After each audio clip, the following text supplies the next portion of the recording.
মাননীয় প্রধানমন্ত্রী, সালাম আলাইকুম। এখানে বিডিআরে বিদ্রোহ হয়েছে। আমি আছি দরবার হলে, আমার অফিসারদের সহ আমাদেরকে ঘেরাও করে গুলি করছে ওরা। আমাদের অস্ত্র নাই, এই জন্য আমরা জবাব দিতে পারছি না। অলরেডি র্যাব মুভ করছে, সেনাবাহিনীও মুভ করবে। আপনি যত দ্রুত পাঠাবেন তত তাড়াতাড়ি পরিস্থিতি আমরা সামাল দিতে পারবো। যাচ্ছে, আমি দেখে হেলিকপ্টার পাঠাচ্ছে।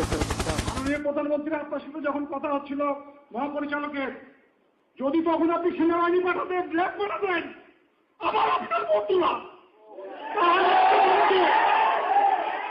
তারা তরবারভাবে ঢুকেছে আধা ঘন্টা পরে, এবং তারা কিলিং শুরু করেছে 11:30 থেকে 11টার পরে। তার আগে কাউকে মানে নাই। তখন যদি ইচ্ছা আমার সেনাবাহিনী কোথাও আমাদের একটা ট্রেন পাঠাতো, কিন্তু কেউ গেল না। অসহায়ের মতো আমার অফিসারগুলো সব মেরে ফেললো। কতটুকু অশ্রু গড়ালে হৃদয়